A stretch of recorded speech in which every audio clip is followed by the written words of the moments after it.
Anyway, Ann Coulter's with it. It's infuriating. I mean, it's almost dereliction of duty how bad this was rolled out yesterday. Oh, I know, Sean. I know. It's a joke.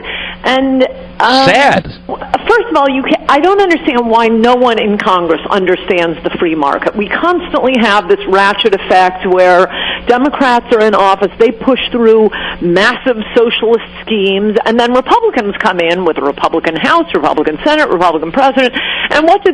They keep the overall framework of the government running our lives in this or that area. Take Department of Education, invented by Jimmy Carter as a sop to the teachers' unions. Ronald Reagan ran on eliminating the Department of Education, and 20 years later, George Bush is tinkering around the edges. We'll have no child left behind. No, we don't want tinkering. We want a free market. And whenever you hear people saying, as they always do, well, how are we going to make sure everyone has health insurance?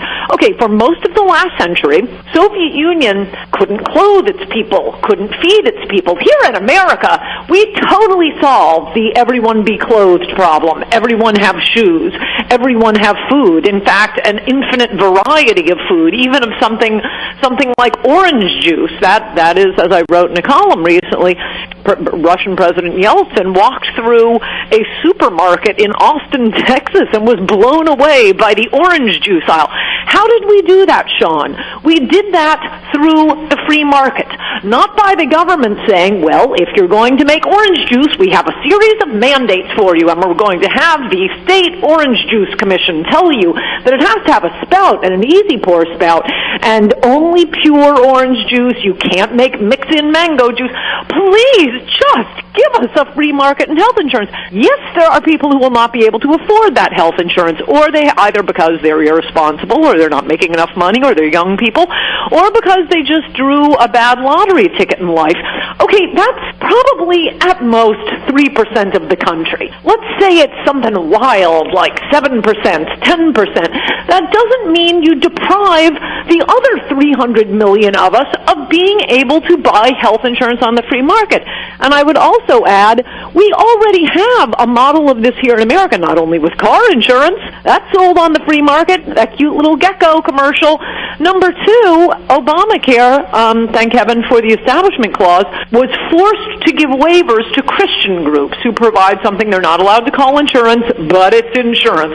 And you know how much that is? $50 a month. And that's with a teeny tiny little pool. If health insurance for young people, for healthy people, for the risk averse, if you could get catastrophic health insurance just in case you're hit by a car, you have a terrible skiing accident, you get a dread disease, if it were $50 a month, so many people would be buying it would probably go down to $20 or $30 a month. Please just give us a free market and stop putting mandates or sending it back to these state insurance commissioners, the most corrupt institutions in the country.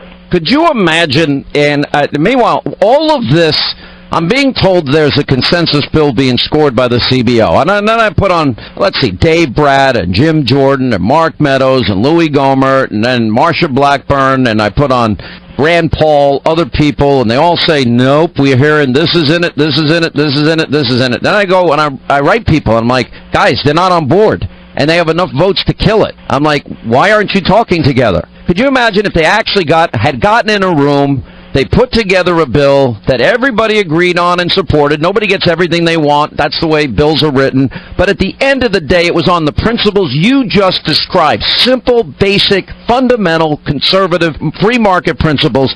And imagine that if the president held a big event with all members of the House and Senate that are Republicans supporting the bill and say, we are unified. This is our bill. Now, yes, I'm not. Maybe I'm just too outside the bubble.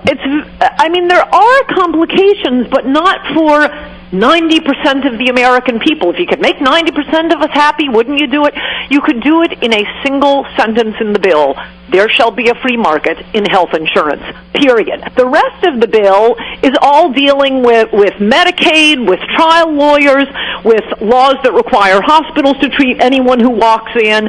You have to have fraud investigators. But that's the 10% of people who are going to need either fully subsidized or partially subsidized health care for one reason or another, often not their fault. I'm not saying this with any venom here. Some people are just born with horrible problems. Of course we're going to pay for that. You have to make sure there isn't fraud. There's a lot of fraud in Medicare and Medicaid right now, thanks to our hardworking immigrants mostly. 90%.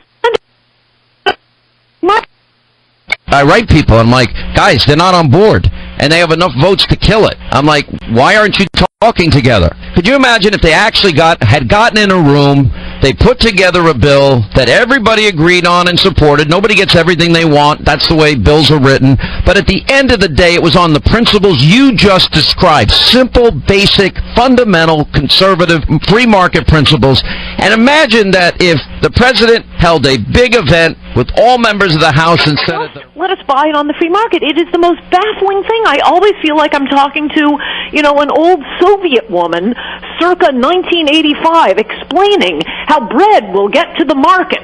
No, we don't need the government to write these regulations. And don't tell me health care is important. Food is important. Housing is important. Clothes are important. And we are just, we're rolling in all of it. Why? It gets better and cheaper every year because of the free market. As with car insurance, as with the Christian health insurance, it isn't allowed to call it self-insurance. To me, it's very, very simple. You repeal the old bill, you replace it with, I had this guy on TV last night. I put him on radio today.